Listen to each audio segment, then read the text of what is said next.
Bueno, hoy quisiera compartir con ustedes un tema que para mí es uno de mis favoritos.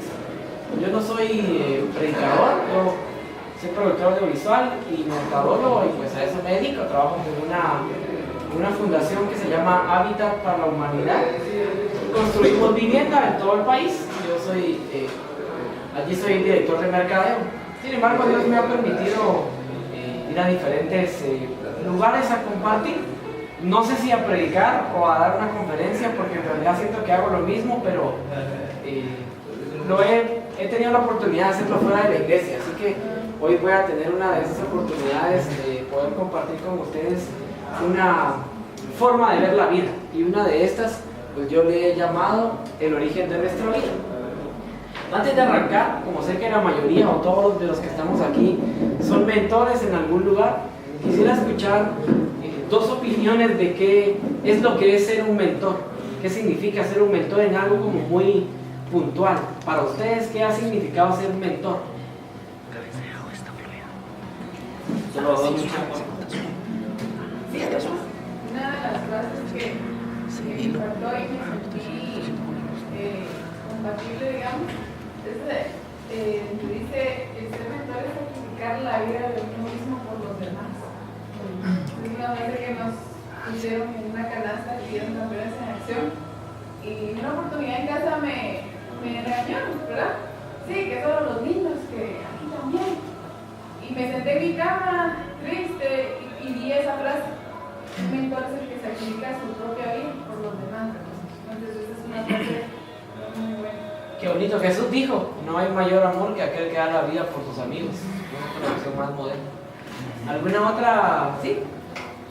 Yo, por la experiencia que se va adquiriendo ahí, le llamaría que es un padre, para no poner un sustituto, pero porque es un padre de la labor que se hace, o un hermano, dependiendo de la labor que se haga, pero es alguien que cuida a esa persona.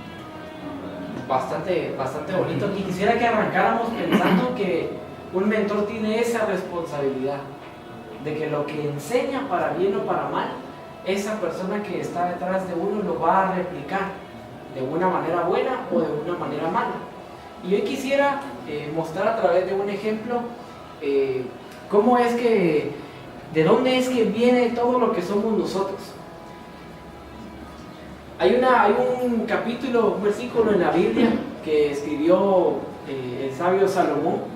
Proverbios 4:23 dice que sobre todo lo que nosotros tengamos apreciado, sobre cualquier tesoro, sobre toda cosa que le tengamos valor, que guardemos nuestro corazón, porque este determina el rumbo de nuestra vida, o en otras versiones dice: porque de allí mana nuestra vida, de allí nace nuestra vida. Y hoy vamos a ver cómo es que ese proceso funciona, no tanto de una vida de por qué soy morenito y tengo el pelo largo o negro, sino de por qué soy como soy, por qué nuestros muchachos o señoritas donde estamos actúan de la forma que actúan, de dónde viene esa forma de ser, tanto nuestra como la de ellos. Y es importante que la entendamos para poder ponerla en práctica. Y tal vez se va a escuchar una palabra bastante difícil, pero reparar aquellas cosas que no están bien.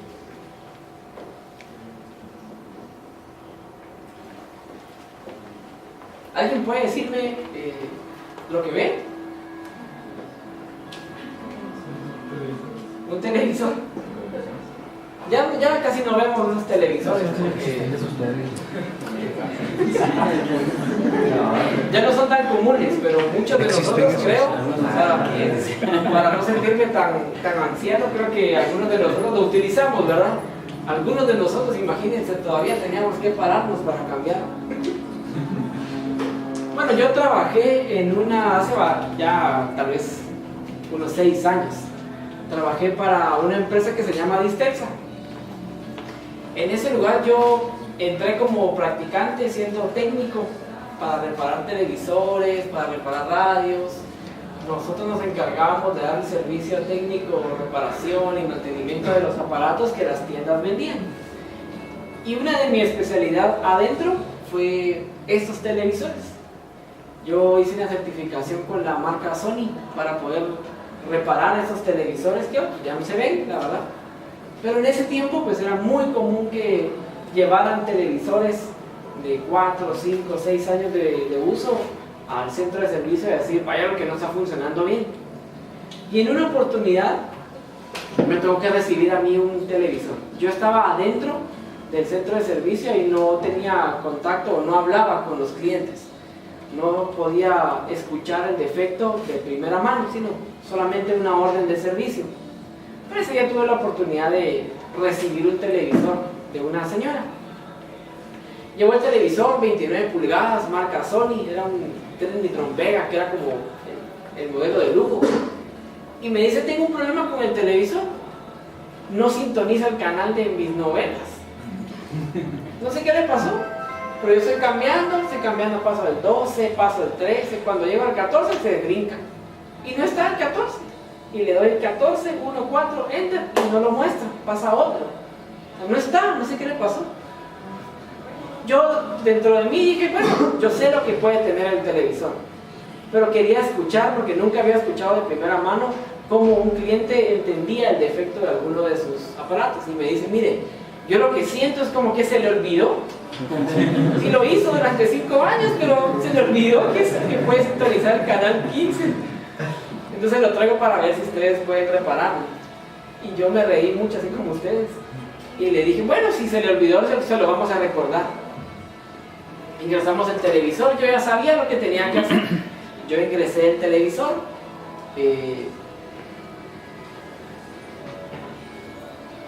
Yo ingresé el televisor y efectivamente, cuando nosotros desarmábamos el televisor, hacíamos una prueba técnica para saber qué componente estaba mal. Había un modo de servicio en donde el mismo televisor nos decía, creo que tengo una falla en este lugar. Pero el televisor siempre mostraba que todo estaba bien.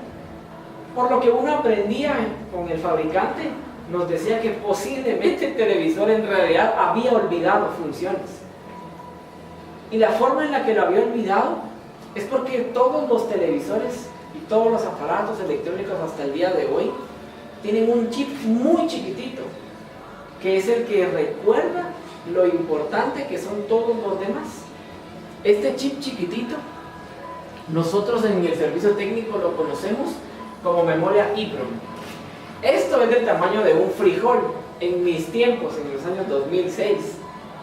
Hoy en día ya no existen grandes, solamente existen unas cosas muy chiquititas, pero muy chiquititas, como un grano de mostaza metido dentro de una placa. Por lo tanto, un televisor, un proyector, una computadora, un televisor, lo que ustedes piensen en tecnología o electrónica, todos utilizan hasta el día de hoy uno de estos chips. Su nombre técnico, por las letras EEPROM, significa que es una memoria electrónicamente programable o electrónicamente escribible. Significa que tiene datos precargados por el fabricante y que esos datos tienen lectura. El usuario presionaba el número 14, enter, y el microprocesador, cuando recibía la señal, iba con la memoria y le preguntaba, ¿tenemos la capacidad para sintonizar el 14? Sí, tenemos. Regresaba con el sintonizador y le decía, dame el 14 porque sé que lo puedes hacer. El microprocesador, teniendo el poder de ejecutar todas las funciones para las que estaban precargados, dependía de su memoria como punto de referencia para saber si podía hacerlo o no.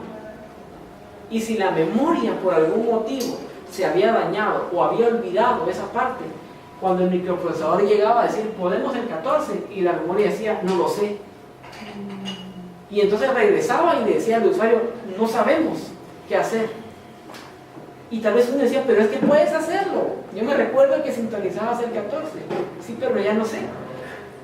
Cuando en el servicio técnico nos poníamos a ver qué había sucedido, esta memoria, como es de escritura y lectura por medio de electricidad, en nuestro país todavía hace algunos años, creo que ahora ya no tanto, o tal vez sí, había muchos bajones de energía. ¿Se acuerdan que uno decía, se fue la luz?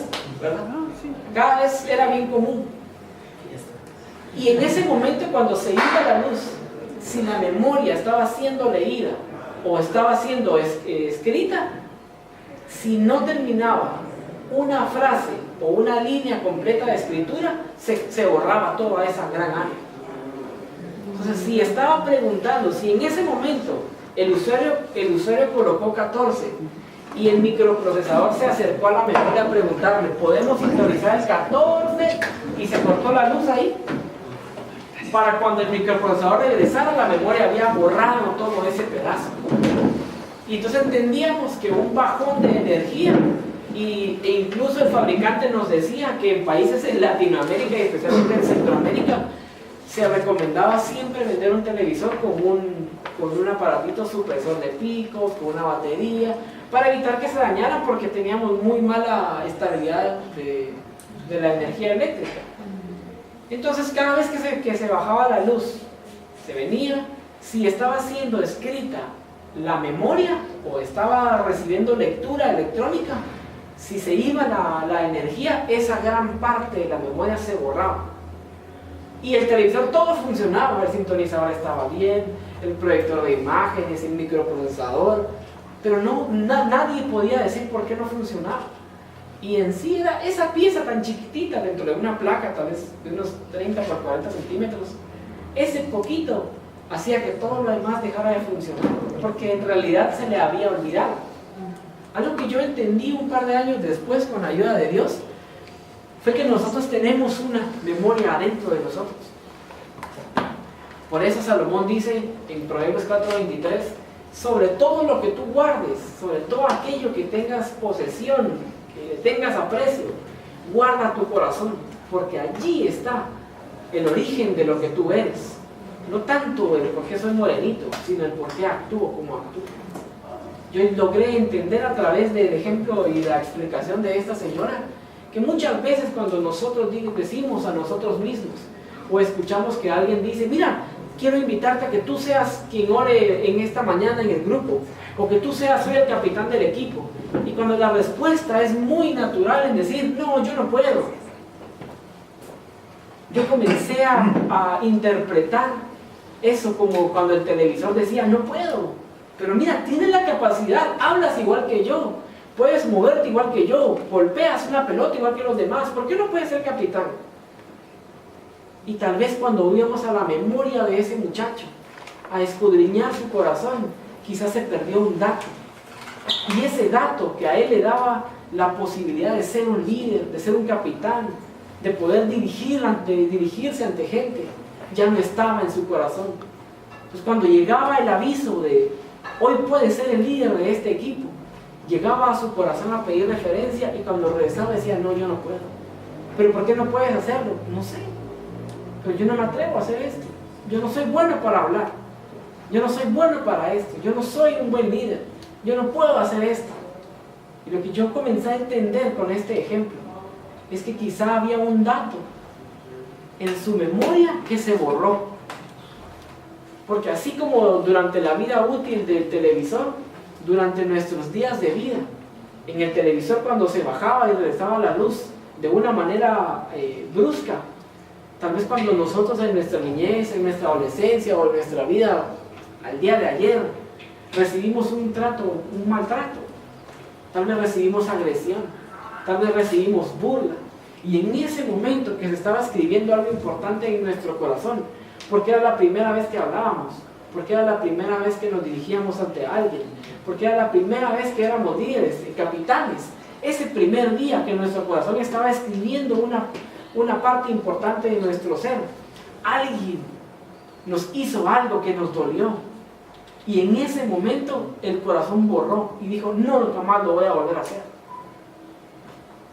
Y cuando nos acercamos a alguien, o cuando nosotros mismos somos los que decimos, no, yo no puedo hacer esto, muchas gracias por confiar en mí, pero yo no soy bueno para esto. No solo decimos a nadie, pero cuando vamos al punto de referencia de nuestro corazón, a esa memoria, decimos, no, es que ese dato lo borré, se borró cuando me dijeron que no lo podía hacer, cuando me dijeron que nunca iba a poder hacerlo, lo borré, y ahora que me preguntan, la referencia no existe. Quisiera que viéramos ahora cómo funcionó ese proceso, desde el fabricante en el televisor y el fabricante con nosotros. El fabricante pensó en suplir la necesidad de un cierto sector de la población. Y dijo: quiero hacer un televisor de 29 pulgadas, que tenga esas características para que llegue a este tipo de personas que ven tantas horas de televisión, que les gusta el sonido fuerte, que les gusta esto. Cuando Dios pensó en nosotros, nos dijo: bueno, lo voy a hacer de esta manera, lo voy a hacer con esas características, para que llegue a impactar a cierto sector de la humanidad. Y quiero pensar que esas características no son las físicas. Nosotros no somos lo que somos de acuerdo a en dónde estamos viviendo, la forma en la que somos, sino la semejanza que tenemos con Dios en cuanto a nuestras actitudes, nuestra forma de pensar, la forma en la que nosotros somos. Así que me gusta pensar que así como el fabricante programó el televisor para suplir la necesidad de un cierto sector de la población, Dios nos hizo a nosotros para poder atender las necesidades de un país, de una colonia, de un cierto grupo de personas. Dios nos programó, así como el fabricante programó perfecto el televisor para cumplir con las exigencias que iba a tener. Dios nos programó a nosotros para cumplir con las exigencias que este mundo iba a tener para nosotros. Nos hizo de igual manera. Si alguien tiene Biblia, me gustaría que me pudieran ayudar a leer Jeremías 1. Si alguien tiene, si no lo puedo leer yo, pero si alguien tiene, me gustaría escucharlos a ustedes. Jeremías 1, del 4 al 5.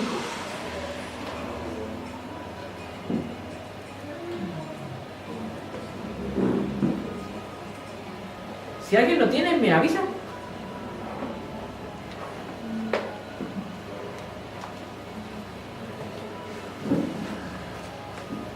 Vino pues palabra de Jehová a mí diciendo: antes que te tomase en el vientre te conocí, y antes que nacieses te santifiqué. Te digo profeta a las naciones. Ahí está, gracias. Aquí estamos viendo la conversación del fabricante de este profeta. Dios mismo le está diciendo al profeta: yo te conocí antes de que yo te formase. Yo antes de que tú existieras, yo ya sabía quién eras y te di una misión. La respuesta del profeta me parece bastante difícil de entender, porque Dios le está diciendo: yo te conocía aún antes de haberte formado en el vientre, y antes de todo eso yo ya te di una misión, te llamé profeta. Eso significa entonces que Dios nos formó a cada uno de nosotros y nos dio con un propósito. Antes de que nosotros existiésemos en la tierra, ya traíamos una programación, así como ese televisor. Antes de que los ensamblen, el fabricante ya sabe lo que va a hacer cada uno. Sin embargo, el profeta responde algo bastante difícil de entender. Ay, Señor mío, yo no sé hablar. Y entonces aquí quisiera poner en contexto o en ejemplo cuántas veces hemos contestado eso. Tal vez no todos hemos tenido la oportunidad de que Dios mismo se ponga delante de nosotros y nos diga: yo te llamé para que seas líder de estos jóvenes. Tal vez no hemos tenido esa oportunidad como el profeta. Tal vez nosotros le hemos dicho: yo no sé hablar o yo no puedo, a un amigo, tal vez a nuestro líder, quizá a nuestro pastor. Pero este profeta, al mismo Dios que hizo los cielos y la tierra, le dijo: tal vez tú me hiciste, estoy seguro que tú me formaste, pero te equivocaste porque yo no sé hablar.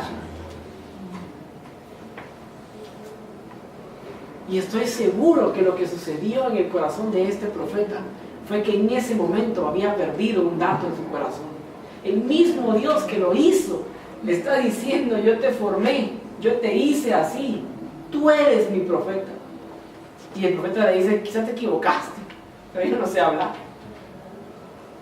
Investigando este tema, tengo algunos amigos médicos y comencé a preguntar sobre cómo funcionaba ese proceso de la formación de nosotros dentro del vientre. Y uno de ellos me dice, mira, eso le llaman el milagro de la vida, porque en realidad nadie lo llega a entender del todo, no lo llegamos a entender con tanta ciencia. Al día 1 y al día 2, después de la concepción, una célula chiquita que fue inyectada por otra célula comienza internamente a separarse, a dividirse en muchas células. Sigue siendo muy chiquitita, pero internamente se está subdividiendo y subdividiendo y subdividiendo. Para el día número 7 es algo tan chiquito, pero tan chiquitito, que en una gota caberíamos unos 100 de nosotros. En una gota de agua. Ni eso tan chiquitito. Adentro hay una división molecular de millones de células. Y la ciencia dice, me dice mi amigo, la ciencia dice, no se explica cómo, pero dice que aún ahí adentro se comienzan a ordenar las células. Y han habido ejemplos y estudios que dicen que no se ordenan por la cercanía que tengan, sino si una célula se dividió abajo, pero le toca que viajar al norte, entonces hace todo el viaje al norte. Las del sur viajan, se ponen en el centro, al medio, en las orillas. Y cuando todas están sincronizadas, que nadie, o sea, no tenemos, como la ciencia no tiene cómo entenderlo, cuando están sincronizadas todas estas células, hay una que comienza a girar, y cuando comienza a girar, comienza a emitir líquidos hacia las demás células en forma lógica. Y lo que cree la ciencia es que en ese momento, esa célula que gira, nace el corazón.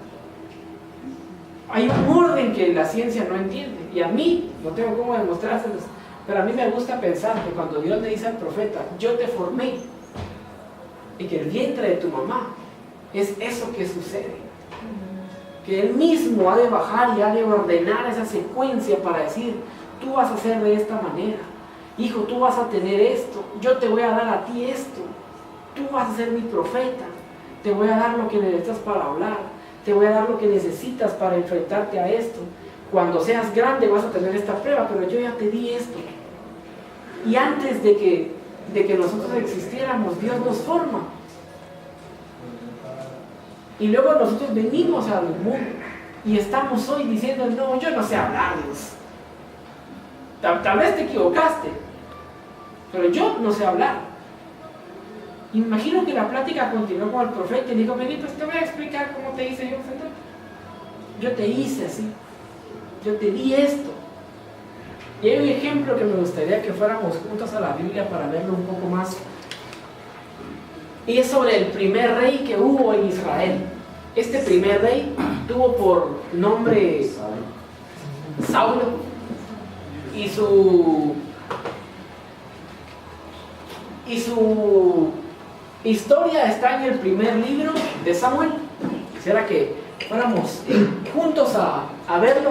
Está en el primer libro de Samuel, capítulo número 9. Voy a estar leyendo algunos versículos, no siguiendo un orden por el tiempo, pero vamos a ver algunos que nos van a ayudar a entender un poco más lo que está sucediendo. Saúl es elegido rey. Saúl, quiero que podamos, lo que la Biblia nos enseña, podamos ver de dónde vino él y cómo fue su traspaso a convertirse en un rey. En el versículo 9, y tal vez un poco antes, la Biblia estaba hablando sobre Saúl.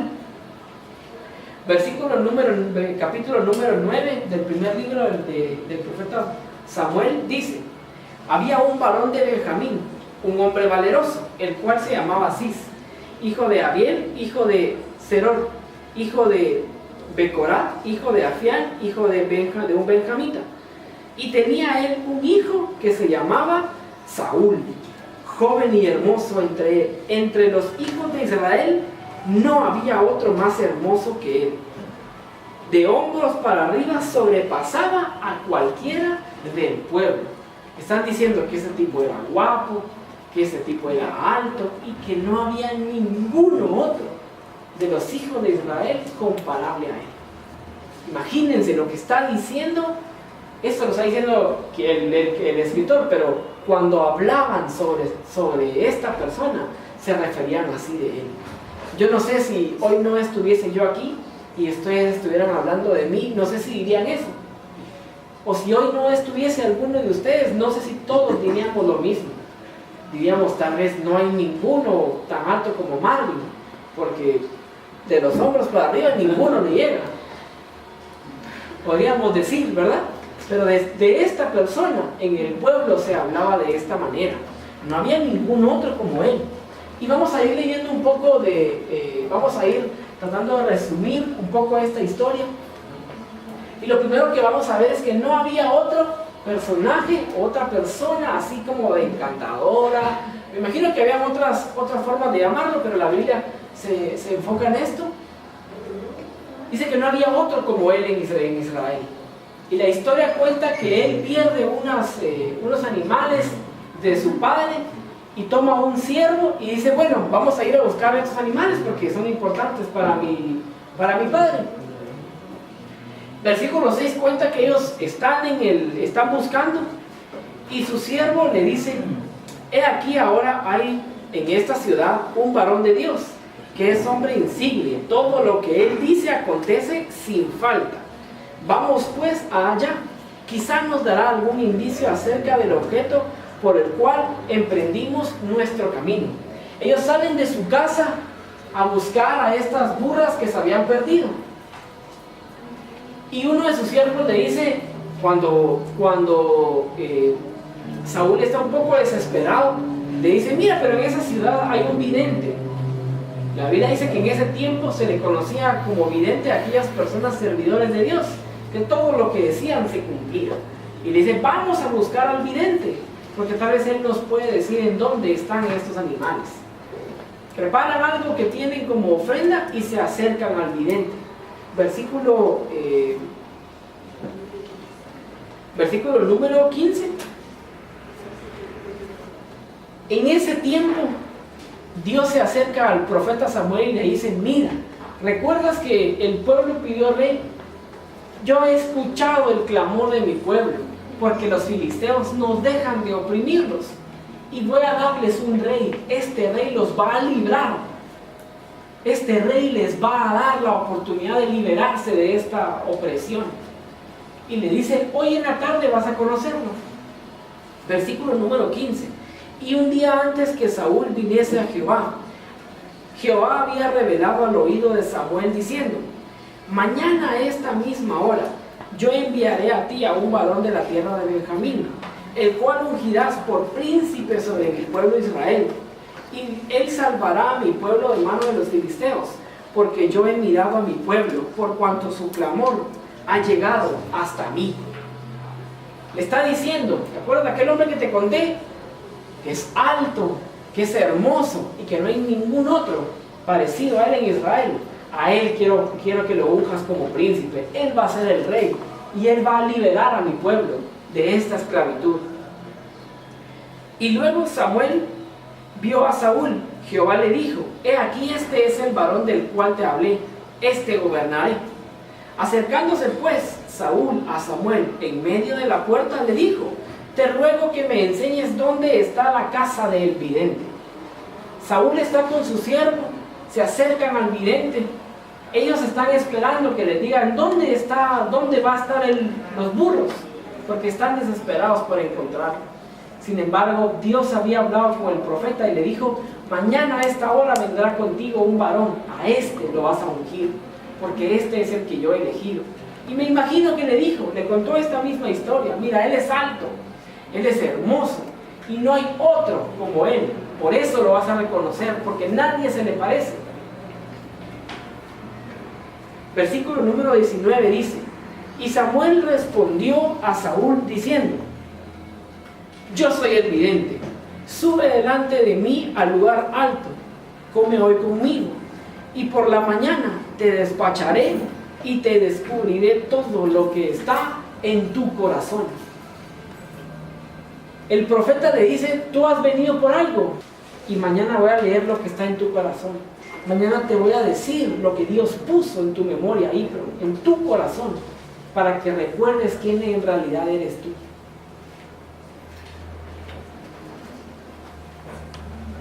Versículo número 20, le dice: y de las asnas que se perdieron ya hace 3 días, pierde cuidado de ellas, porque se han hallado. Mas, ¿para quién es todo lo que hay codiciable en Israel sino para ti y para toda la casa de tu padre? El profeta le está diciendo: mira, tú viniste a buscar unas ovejas, tranquilo, ya se encontraron. Esas burras no es todo lo que a ti te pertenece. Yo hoy te quiero decir, le dice el profeta, que Dios preparó todo lo hermoso y todo lo mejor de este reino para ti. Es para ti todo lo mejor. Pero vamos a encontrar de nuevo una respuesta muy parecida a la del profeta y muy parecida a la de muchos de nosotros. Versículo número 21 dice: Saúl respondió y dijo: ¿no soy yo hijo de Benjamín, de la más pequeña de las tribus?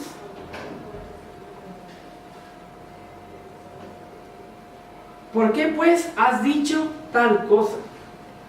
Y mi familia es la más pequeña de todas las familias. Dios le dice al profeta: como este hombre no hay ninguno, y a él lo vas a poner como rey, dice. Y el profeta se acerca con él y le dice: veniste por unas burras, pero no veniste realmente a eso. Mañana yo voy a decirte lo que el propósito de tu vida que está en tu corazón, Dios lo escribió allí. Y le dice: porque Dios preparó todo lo mejor para ti. Sin embargo, Saúl le dice: no, creo que te equivocaste. Tal vez Dios te lo puede decir, y quizá hablas con Dios, pero te voy a explicar. Espérame, sentate. Yo soy benjamita. Los benjamitas somos la tribu más pequeña. Yo soy guatemalteco. Somos de un país del tercer mundo. Y mi familia es la más pequeña de la tribu más pequeña. Guatemala es un país pobre. Y yo soy de las familias más pobres del país más pobre. Quizás me puedes decir que Dios tiene un llamado para mí, pero yo te voy a explicar por qué es que no hay un llamado para mí. ¿Quién cree que tenía la razón otra vez? El profeta se atreve a decirle a Dios mismo: sí, es cierto, tú me formaste, pero te voy a explicar que estás equivocado, yo no sé hablar. Y este hombre está hablando con el vidente. Él llegó a acercarse al vidente porque le dijeron que todo lo que él decía se cumplía. Y esperó a que le hablara sobre unas burras. Pero cuando le habla sobre él, le dice: momento, yo te voy a explicar por qué tú estás equivocado. Tal vez tú eres el profeta y tú sabes más que yo, seguro. Pero yo te voy a explicar por qué estás equivocado. Yo vengo de una familia pequeña, de la tribu más pequeña. Yo soy insignificante, pues. Yo no sé cuántos de nosotros nos hemos atrevido a contestarle de esa manera a Dios.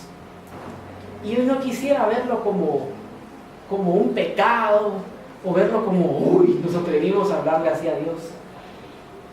Sino me gustaría saber cuál fue esa referencia por la cual nosotros le hemos dicho a Dios: sí, quizás tú puedas decir que hay un llamado para mí, pero un momento, yo te voy a explicar por qué no. Yo te voy a explicar por qué tú no me puedes usar a mí. Yo te voy a explicar por qué yo no sirvo para este llamado. Yo te voy a explicar por qué yo no. Cuando llegó ese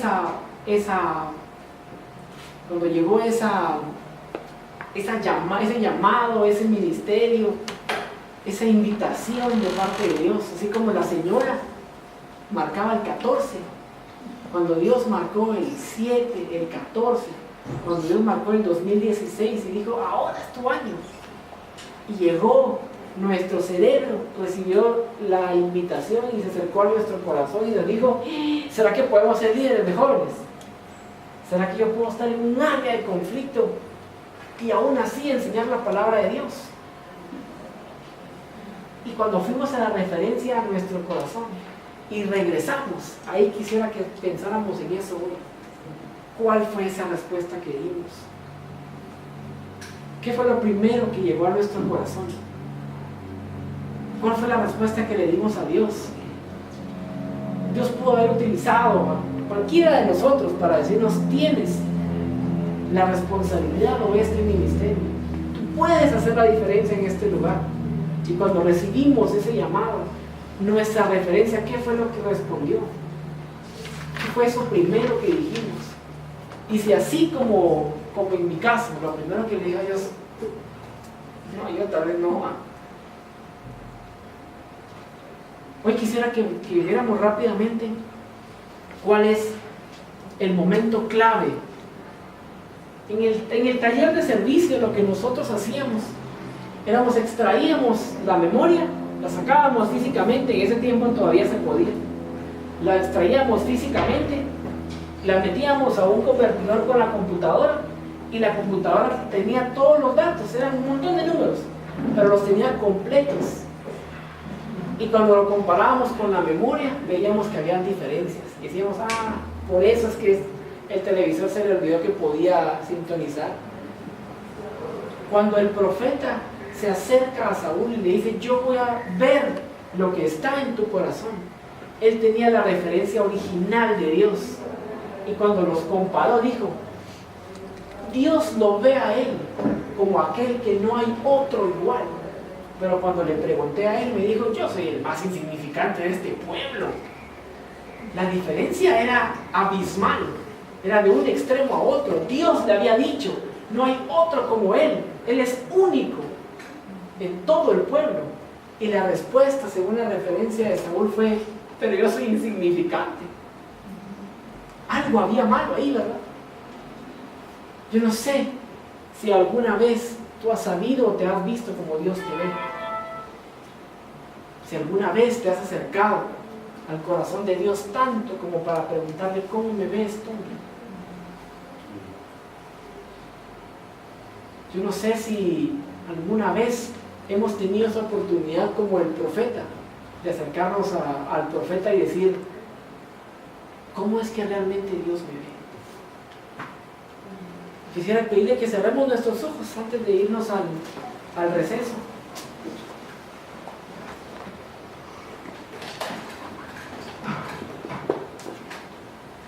Tal vez yo no soy el profeta Samuel, definitivamente no lo soy. Pero me gustaría pensar que puedo venir de parte de Dios a decirles: tal vez ustedes vinieron buscando una razón, vinieron por un llamado que les hicieron, están siendo mentores por una oportunidad que vieron, por un llamado que hicieron, por un reto que recibieron. Sin embargo, Dios tiene algo mucho más grande para ustedes. La forma en la que Dios los ve es que tenía un llamado para cada uno de nosotros antes de que nos formara en el vientre de nuestra mamá. Antes de que nosotros existiésemos, ya existíamos en el corazón de Dios. Y Dios nos dio un llamado y nos capacitó con lo necesario para poder cumplir ese propósito. Yo quisiera que en este tiempo pudiésemos ir preparando nuestros corazones para lo que Dios quiera hacer en esta mañana. Para tal vez, si no habíamos tenido un encuentro tan cercano con Dios como el que tuvo el profeta, de acercarse y hablar con Dios, tal vez no habíamos estado enfrente de un profeta como Samuel. No están enfrente de mí hoy, estamos enfrente del Espíritu Santo. Y estoy seguro que Él está también aquí con nosotros, porque tiene interés, así como lo hizo con Saúl, hacerlo con nosotros y leer nuestro corazón y poder decirnos realmente todas esas capacidades que tenemos, para que podamos entender y para que podamos vivir ese propósito por el cual estamos en este lugar. Señor, yo te doy gracias por esta oportunidad que me das de compartir con estos jóvenes valientes, Señor, de compartir con esas personas que se atrevieron a creerte a ti, Padre. Yo te doy gracias por la oportunidad que me das de dirigirme hoy a ellos y poder compartir un mensaje que viene de tu corazón para recordarles que tú los hiciste nacer en su corazón, que en tu corazón ellos son campeones, que en tu corazón ellos son líderes, que en tu corazón ellos nacieron para vencer, que en tu corazón ellos nacieron y nacimos para poder librar a nuestro país de la opresión del enemigo, que nacimos y estamos en este lugar para ser reyes y sacerdotes, para liberar a nuestro país de la opresión, de la corrupción, de la violencia, de la pobreza, del hambre. Y yo te pido, Señor, que esta mañana no nos vayamos de este lugar sin conocer realmente todo lo que tú tienes para nosotros. Te doy gracias por esta oportunidad, Padre, y te pido que tú sigas con nosotros, hablando en nuestros corazones y ministrando nuestras vidas. Te damos gracias, Dios eterno, por esta enseñanza tan rica, Padre eterno. Sabemos que la palabra, Padre eterno, no regresa vacía, oh Señor eterno. Tenemos una responsabilidad grande en nuestras manos, Señor. Tenemos perlas en nuestras manos y esos niños son perlas, oh Padre eterno.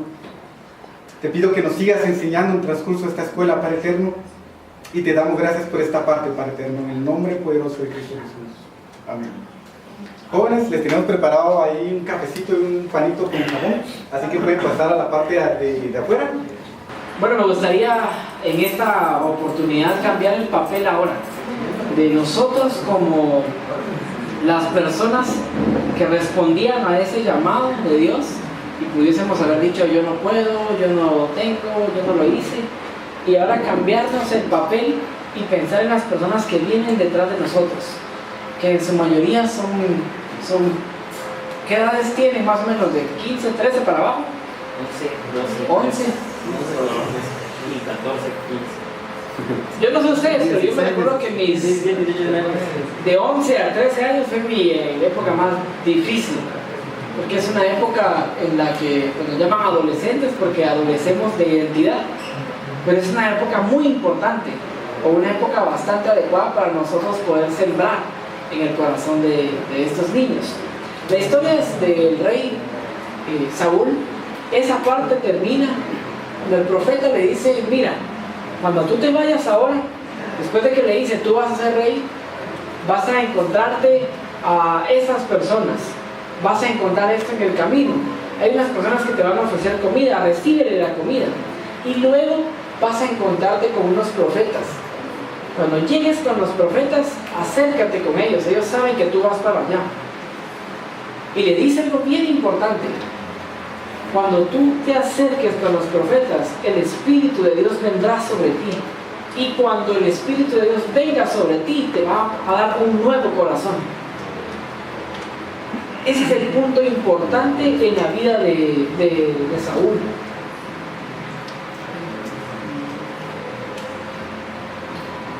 Y ahora quisiera que pudiésemos imaginarnos a nosotros, ya en la posición en la que estamos, como esos reyes, como ese rey que está en la posición de dirigir a otros que vienen detrás de él. Todos nosotros hoy tenemos esa oportunidad de trabajar con estos niños que son, que serán una parte importante de nuestro país. Yo trabajo como voluntario en un programa que tenemos en la iglesia que le llamamos Centro Comunitario, que servimos a los niños de nuestra comunidad a través de la iglesia. Lo hacemos por algo importante que quisiera explicar en un par de minutos. Guatemala está atravesando por un fenómeno social al que le llamamos bono demográfico. Significa que la edad promedio de los vivientes en el país está cambiando drásticamente. Hoy en día tenemos a un 70%, 65 y 70% de edades dependientes. Significa que son muy pequeños para trabajar o mayores para trabajar, pero una gran mayoría son pequeños que no trabajan. Y el país depende de un 35% de la población para todo lo que tiene que desarrollar económicamente, intelectualmente, en fuerza de trabajo. Pero la estadística dice que por muchas razones Durante los últimos 10 años, las mujeres han tenido muchos hijos en cortos tiempos y en edades muy jóvenes. Eso provocó un fenómeno social que nos estaba apuntando que dentro de 25 años, para 2050, 2060, nosotros vamos a tener esa población invertida y vamos a tener al 70% del país en edad productiva, en edad que puede trabajar. Muchas de esas personas que van a ser el futuro o la fuerza motora de nuestro país, las tienen ustedes hoy en las manos. Dentro de 25 años, cuando ellos tengan nuestras edades, o quizá un poco más, ellos van a tener en sus manos la oportunidad de cambiar un país. Hoy dependemos del 30% del país para sobrevivir. Dentro de 25 años vamos a tener el 70% del país a la orden para poder trabajar. Si no aprovechamos esta oportunidad que se da más o menos en 2000 años en una sociedad, nunca vamos a salir de donde estamos. Hubieron dos ejemplos cercanos. Uno es Chile, que ingresó el bono demográfico en los 80s, 90s, y con una dictadura, lamentablemente, el país entendió que la niñez era lo importante y comenzaron a invertirle. Hoy Chile salió de toda nuestra esfera del tercer mundo. Y el otro ejemplo cercano y más doloroso es Nicaragua. Nicaragua ingresó más o menos al mismo tiempo en el bono demográfico. Hoy Nicaragua tiene el 79% del país menor de 21 años, pero son la mano de obra más barata en toda la región después de Haití. ¿Por qué? Porque nadie se preocupó por los niños, por los jóvenes, y cuando llegaron a las edades de trabajar no sabían hacer nada. Por eso es importante el trabajo que estamos haciendo hoy. Y quisiera mostrar a través de la Biblia y de dos ejemplos ahora. Aquí hay dos tipos de líderes, dos tipos de personas que pueden seguir o que pueden inspirar personas. Una de ellas la vamos a encontrar en el libro del Génesis, en el capítulo número 41. Es la historia acerca de José. ¿Recuerdan a José? Aquel muchacho vestido con túnicas de colores, que fue educado en ciencia, que fue educado en la palabra de Dios por su padre Jacob. Tuvo una niñez bastante bonita. Sin embargo, cuando llegó a la adolescencia y él comenzó a decir: es que yo soñé que voy a ser rey de todos ustedes, los hermanos tienen envidia y lo venden, y como mercancía llega a Egipto, y estando en Egipto sirve en la casa de Potifar, y la esposa de su amo intenta seducirlo, y él se guarda y dice: yo no lo voy a hacer esto a mi amo y a mi Dios. Y entonces la esposa lo acusa de un intento de violación y él para preso. Y estando allí en la cárcel sucede algo bastante importante para él. La siguiente historia paralela que nos va a hablar sobre la otra clase de liderazgo vamos a continuar hablando del rey Saúl, pero ahora ya no él como ascendiendo al trono, sino él como líder. La capacidad quizá como líder había llegado a su fin de Saúl, no porque no haya tenido mayores facultades, sino porque se alejó de Dios. Entonces vamos a ver cómo reacciona un líder que se acerca a Dios y puede ver a sus seguidores a través de Dios, y por el otro lado vamos a ver a un líder que ve a sus seguidores fuera de Dios, cómo reacciona cada uno de ellos y la importancia que tiene. Vamos a hablar en la otra historia entonces de Saúl. Vamos a incluir en esa historia a David, al rey David, al famoso aquel David que derrotó al gigante con una piedra. La Biblia dice de David que él era un joven pastor de ovejas, que él era el menor de sus hermanos, y a él, como era menor, lo mandaban a cuidar ovejas. Quizá él pudo ser más bajito en estatura que los hermanos, o tal vez más delgadito que los hermanos, y por verlo como así, todo flacucho, lo mandaron a cuidar ovejas porque era el trabajo más sencillo que tenían para él.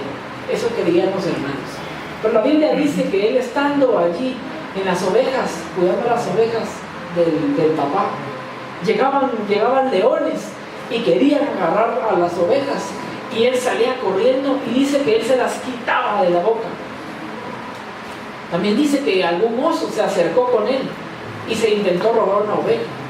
Hay una escena que no quise poner porque es bastante dura, pero ¿alguien vio esa película de El Renacido? ¿Alguien la vio?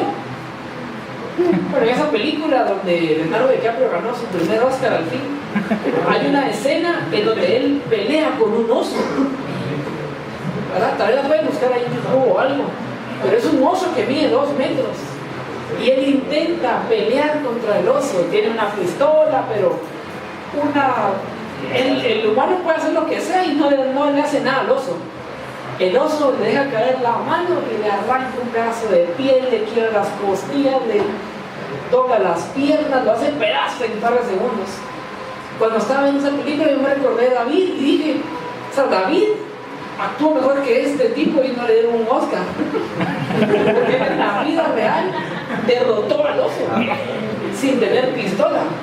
Él en la vida real derrotó leones sin tener armas en ese momento. Eso es lo que dice la Biblia, que tuvo entrenamiento. Solo yo me pregunto, ¿cuál ha sido el entrenamiento de ustedes? Tal vez no se enfrentaron con un león, pero tal vez tuvieron en casa un papá que los trató igual que un león, que fue duro y que fue agresivo como ese oso.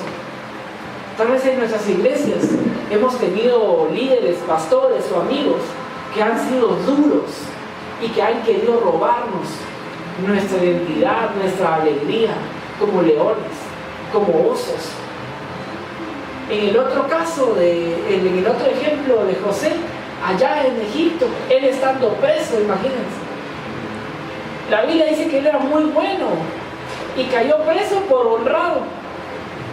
Algo así como aquí, ¿verdad? Nuestros cayeron presos por honrado. Pero imagínense nosotros, ahora pongámonos en los pies y en los zapatos de este José y llevémoslo a nuestra escuela de cómo es que nosotros nos hemos educado. Tal vez hemos estado presos porque la envidia de nuestros amigos nos ha alejado. Tal vez hemos estado presos porque la envidia de nuestros líderes nos hicieron a un lado. Tal vez hemos estado presos porque en casa no creyeron en nuestros sueños y nos hicieron a un lado y nos comenzaron a hacer de menos o comenzaron a tratarnos mal y nos vimos como encerrados en decir, pero yo quería hacer algo bueno. ¿Cómo llegué a esta cárcel? Hoy estoy preso. Esa era la escuela de estos dos muchachos. Y en ese camino, porque ellos dos tenían un llamado igual. José en Egipto tenía ese llamado de administrar el reino, que ni siquiera era de ellos, para la subsistencia tanto de ese reino, pero el más importante, para la subsistencia del pueblo de Dios. Y en el otro lado, David tenía ahora el mandato de Dios de levantarse en contra de los filisteos. De esos filisteos gigantes que lo estaban oprimiendo, ahora David, este muchacho, tenía que ir a enfrentarlos. Y tal vez en ese momento en el que quizá David llegó con un rasguño y en casa le dijeron, ¿y qué te pasó? ¿Te volviste a caer? Y tal vez él cayó nada más y dijo, es que maté a un león con las manos. Y esta cicatriz lo demuestra. Pero él cayó porque no era el momento de decirlo. En el otro lado, allá con José, tal vez cuando llegó preso y le dijo, ¿y qué? ¿Estás preso por honrado? Él solamente callaba y decía, no es el momento de decirlo aún. Una de las cosas importantes que nosotros vivimos en el camino hacia nuestro liderazgo es que hay momentos de callar. Todos hemos vivido un ataque de un león o de un oso que intenta robarse nuestras ovejas de nuestro corazón. Y tal vez vivimos con esas marcas y la gente nos pregunta, ¿y qué te volviste a caer? Pero no es el momento de hablar aún, es el momento de callar. Y en el otro lado, a pesar de que nosotros seamos honrados, que intentemos hacer las cosas bien, en la cárcel la gente comienza a burlarse de nosotros. Y decir que hoy no tienes para esto porque eres cristiano. ¿Y por qué estás preso? Porque haces las cosas bien. Pero no es el momento de hablar en ese momento. Ese es el momento de callar, porque vendrá un momento decisivo para nosotros. Estas dos personas, uno entrenado en la cárcel, imagínense, y el otro entrenado librándose de la muerte de leones y de osos. Yo no sé cuál ha sido nuestro entrenamiento, pero Quizá algunos de nosotros hayamos estado presos realmente, otros no. Y tal vez algunos hemos escuchado a nuestros padres, nuestros líderes, nuestros vecinos mordernos casi con sus palabras como un tigre o como un león o como un oso. Pero quizá ninguno de nosotros ha pasado años en la cárcel, o quizá ninguno de nosotros ha sufrido el ataque o una mordida de un león. Pero esa, imagínense, fue la escuela que Dios les dio a estos dos grandes líderes en su crecimiento. Llega un momento importante en el pueblo de Egipto. La Biblia dice en el capítulo número 41 que el faraón tuvo un sueño. Quizás lo han escuchado. Y en este sueño habían 7 vacas flacas y habían 7 vacas gordas. Y las 7 vacas flacas se comieron a las vacas gordas. Pero Faraón dice, pero qué extraño, porque aún seguían siendo feas y flacas, a pesar de que se comieron a las gordas.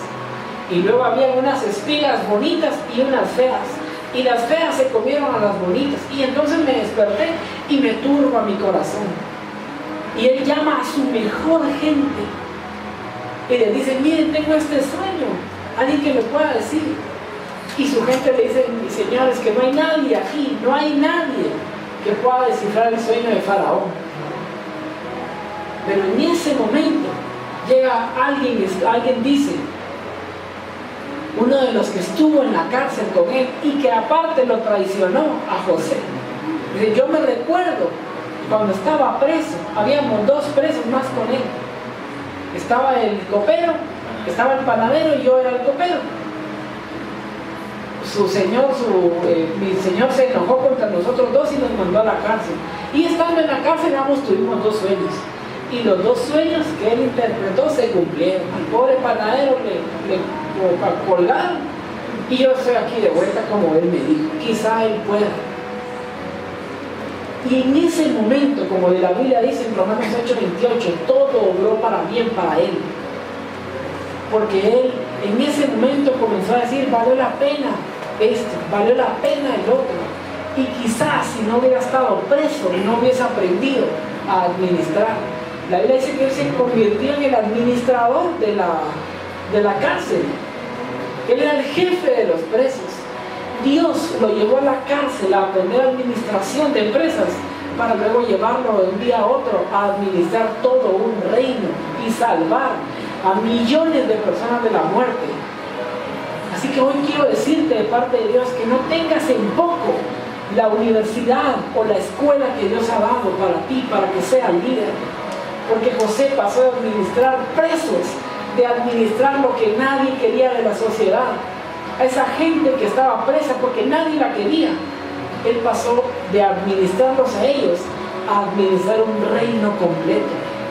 Y en el otro lado, David, la escuela que él tenía, haber matado osos y haber matado leones, porque era el trabajo más sencillo.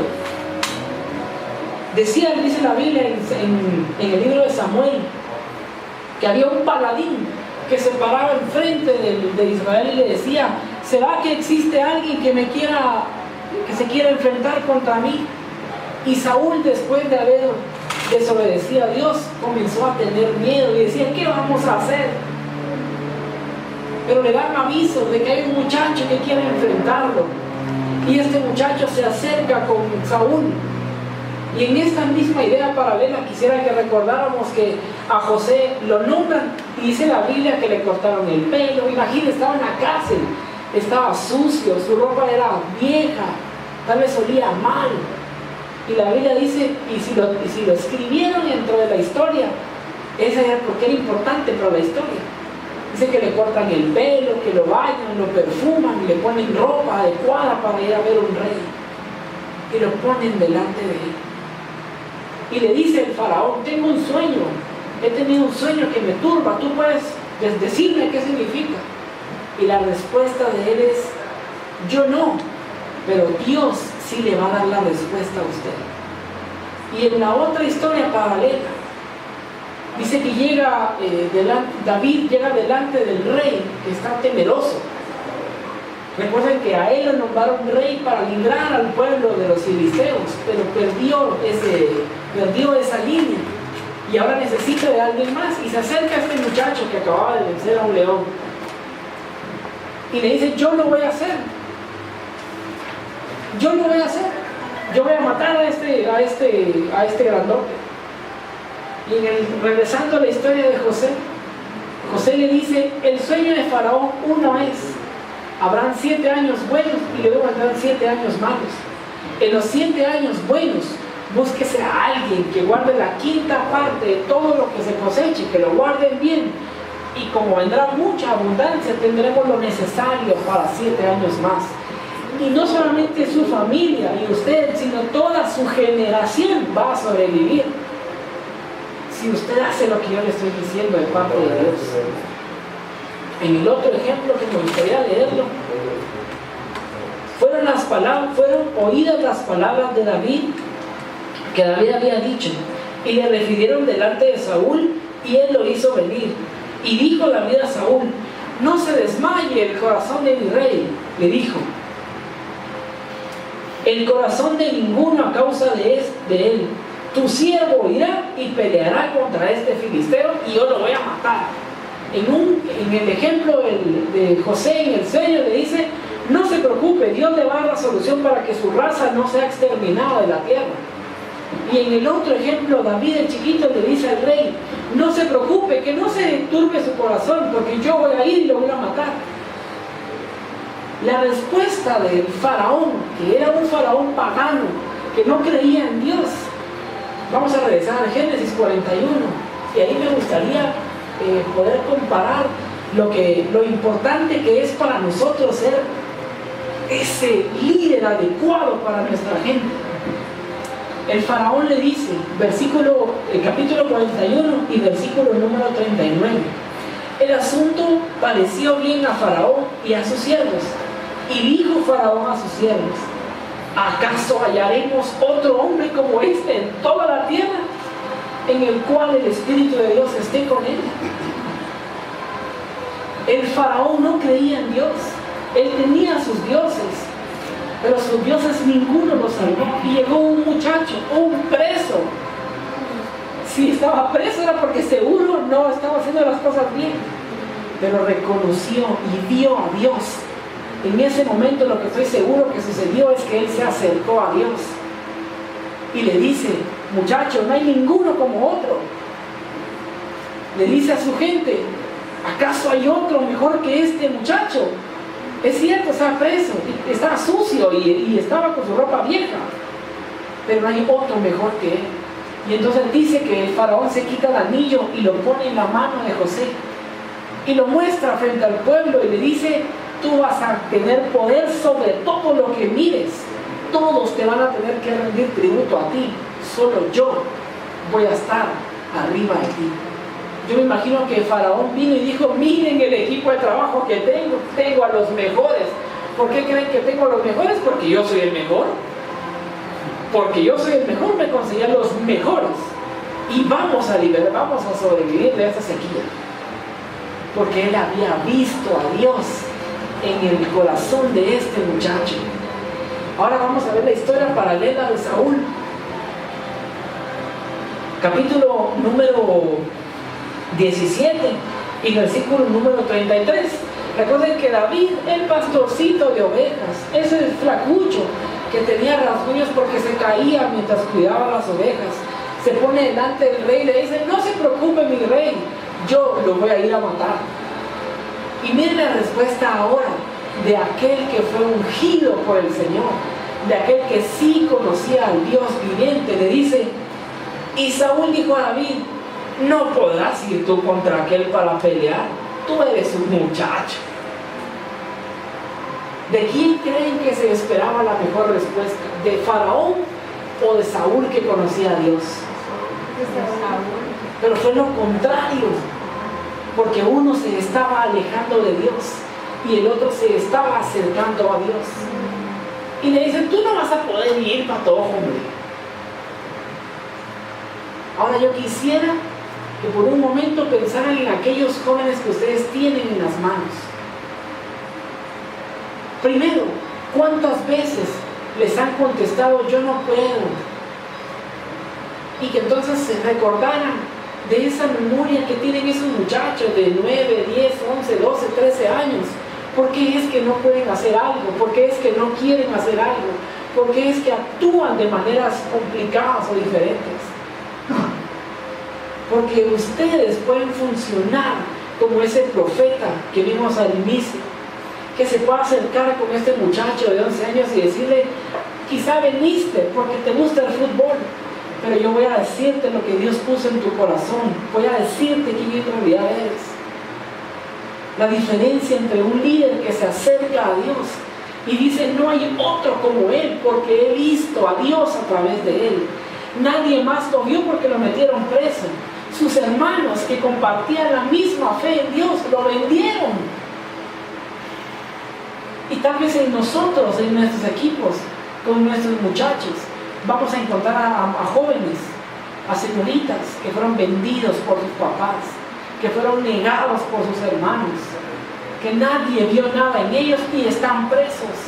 Estaban presos tal vez en un vicio, estaban presos en un futuro sin poder tener esperanza. Pero la diferencia fue que un líder pudo ver a Dios a través de él y le dice, yo te voy a enseñar a administrar y tú nos vas a librar de esta pobreza que se acerca para Egipto. Y en el otro lado, el rey Saúl, que se comenzó a alejar de Dios, cuando llega un muchacho lo que ve es envidia. Luego dice la Biblia que él ve envidia y procura matarlo. La Biblia dice que David se sentaba en las mañanas a tocar el arpa porque había un espíritu maligno que atormentaba al rey, y él se sentaba y tocaba el arpa y él tenía paz. Pero como ya estaba tan loco, dice que agarró una lanza y se la tiraba para matarlo. Él estaba sirviendo al rey y el rey aún así procuraba matarlo por envidia.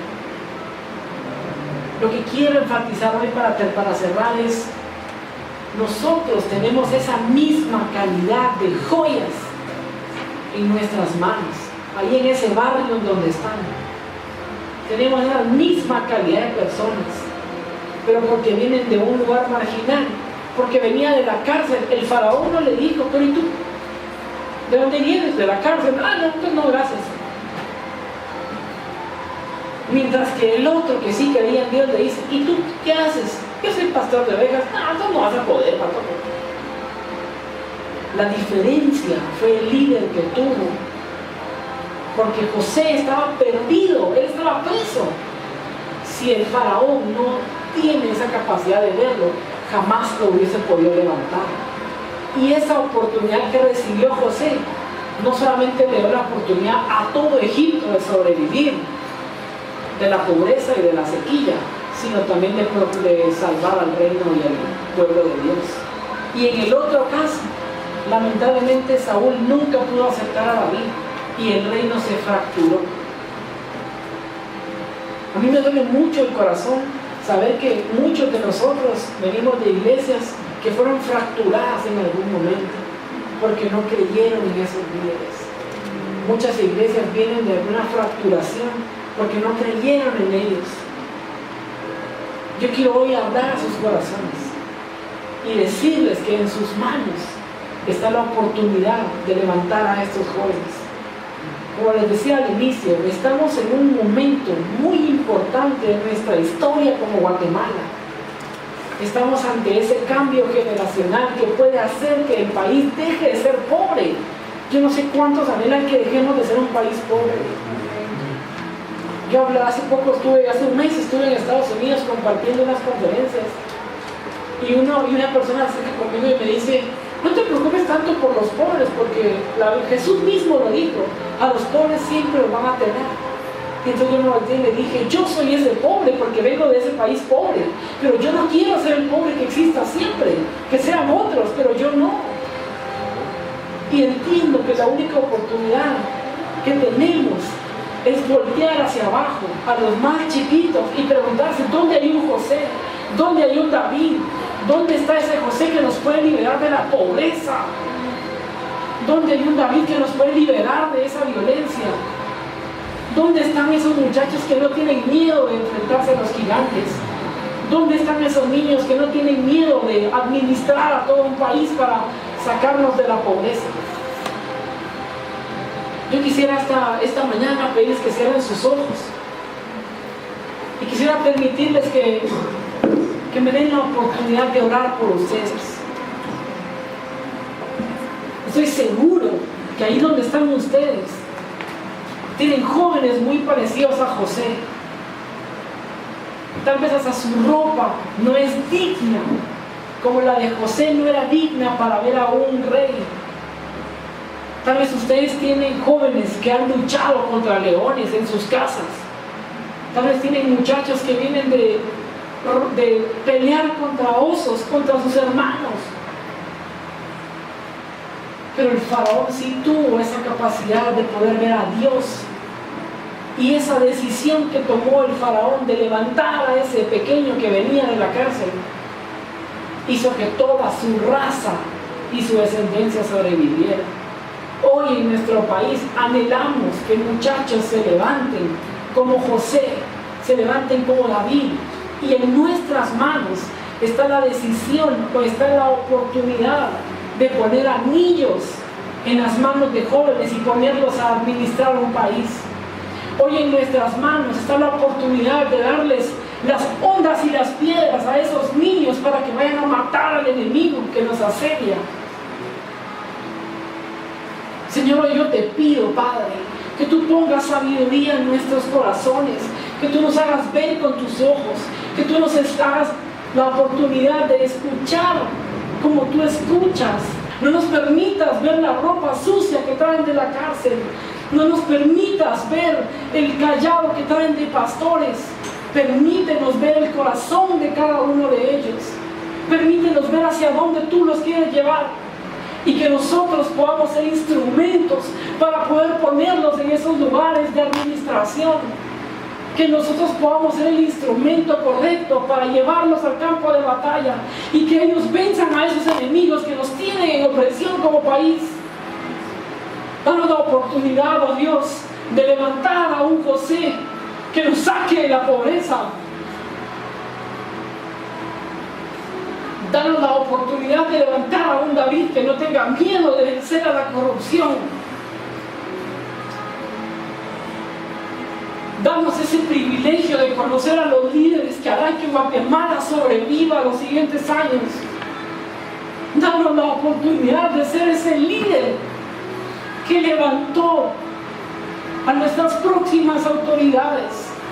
Danos ese privilegio, Señor, de ser los líderes que les abrieron la puerta a nuestros nuevos gobernantes, a nuestros nuevos predicadores, a nuestros nuevos evangelistas. Danos la oportunidad de poder abrirle la puerta y ser un instrumento en las manos de un niño que será médico y salvará vidas.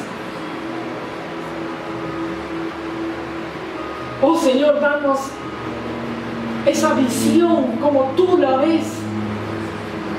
Danos ese privilegio de ver a estos muchachos, a estos niños y no menospreciarlos por donde vienen, sino al contrario, lavar sus rostros, cambiar su ropa, perfumarlos para poder ponerlos en los lugares a donde tú lo llamaste, oh Señor. Danos la fuerza, Padre, para poder seguir sacrificando nuestra vida y dar la vida por nuestros amigos, por esos pequeños que vienen detrás de nosotros.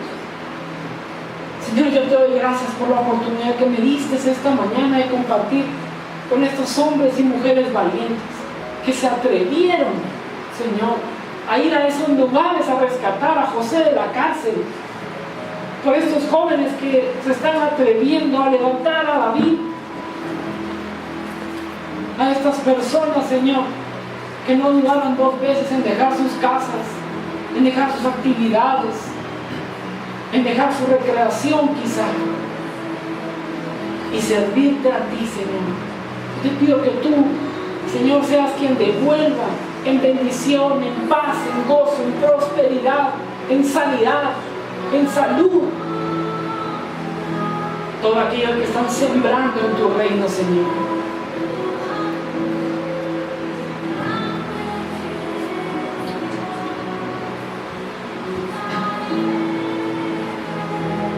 Espíritu Santo, te damos gracias, oh Señor, porque tú todo lo conoces, oh Padre Santo. Somos como libros abiertos delante de tu presencia, oh Señor eterno. Tú sabías que necesitábamos un mensaje como este, Padre Santo. Es tu palabra, Padre eterno, hablando, Señor, a nuestras vidas, oh Padre eterno. Guíanos y enséñanos de tal modo, Padre eterno, que podamos enfrentarnos a los gigantes y derrotarlos, Padre Santo.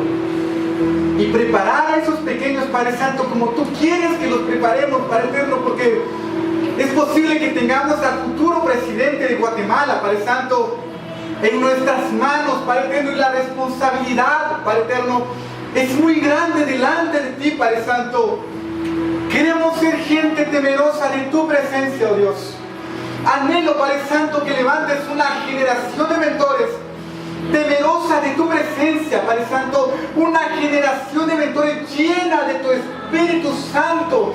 Una generación de mentores que no le tenga temor a los leones ni a los osos, Padre Santo, ni al gigante, Padre eterno. Una generación de mentores, Padre Santo, que se atreva a conquistar, Padre eterno, que se levante a vencer, Padre Santo, y a brillar en medio de las tinieblas. Yo no sé si en medio de nosotros habrá algún mentor que el día de hoy reconoce que necesita de Dios fuerzas. Tal vez te has sentido cansado en cuanto al mentoreo con los niños, o tal vez han pasado en medio de ti algunos dardos o algunos pensamientos que te han querido debilitar. Estamos delante del Rey, estamos delante de Dios, y yo quisiera saber si hay alguien que se atreva a levantar la mano y a decir: yo necesito ayuda de Dios, yo necesito socorro del Dios poderoso, del Dios soberano. Yo no sé si habrá algún mentor que quiera entregarle a Dios el día de hoy sus cargas, y que le quiera decir al Señor: yo te entrego mis cargas, yo te entrego mis temores, yo te entrego mis aflicciones, yo te entrego mis debilidades, yo te entrego mis límites, porque de aquí en adelante quiero conquistarlas, Padre Santo, esos límites, esas barreras, Padre eterno. Quiero que levantes tus manos, pero quiero que lo hagas con fe, con plena confianza. Y quiero pedirle al pastor Byron Velázquez que vaya a ministrar a aquellos mentores que levantaron sus manos. Y quiero pedirle a su esposa también, ellos son ministros de Dios entre nosotros, que vayan y que ministren fortaleza de Dios. Y si Dios quiere hablar, y si Dios tiene una palabra, que Él la comunique. Aquí está su presencia.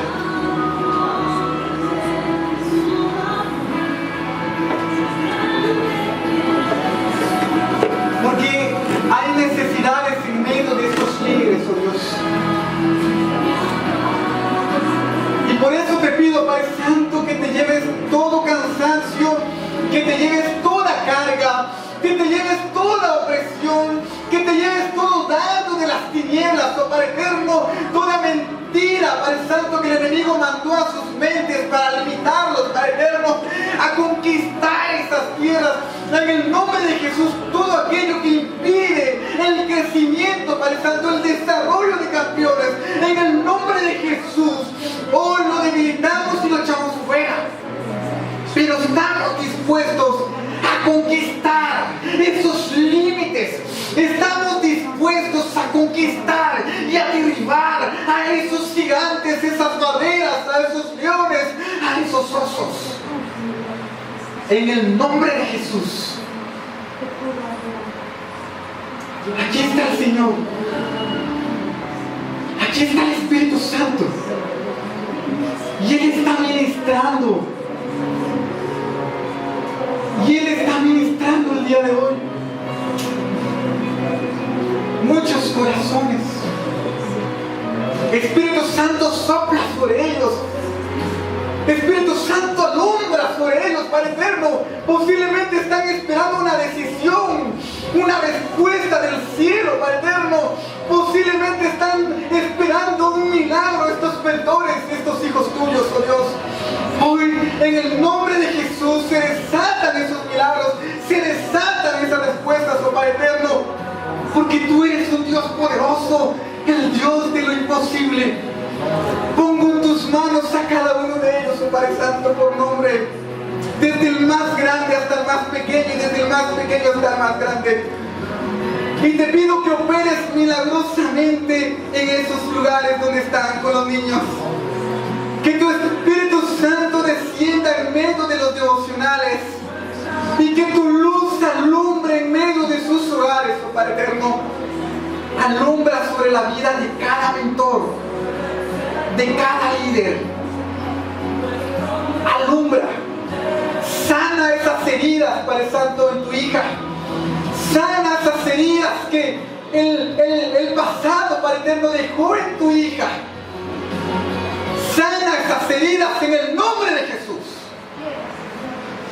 Gracias, Espíritu Santo de Dios, porque tú eres grande y porque eres maravilloso. Gracias por estos líderes. Gracias porque has tocado nuestros corazones. Gracias porque eres un Dios de oportunidades. Gracias porque eres un Dios que no tiene límites. Gracias porque escogiste a cada uno de ellos por nombre y porque los tienes en este lugar. Gracias, oh Dios. Gracias por traer gente idónea y gente con un gran corazón, oh Padre eterno, a Campeones en Acción. Y gracias porque puedo ver con mis ojos que nos expandimos, Padre Santo, a los 4 puntos cardinales de Guatemala, Padre eterno, para impactar, Padre eterno, y para transformar a esta generación de niños que te necesita, oh Dios. Gracias, Espíritu Santo. A ti te damos la honra y te damos la gloria y te damos la alabanza en el nombre poderoso de Cristo Jesús. Amén y amén. ¿Qué le parece si le da una ofrenda de palmas al Señor?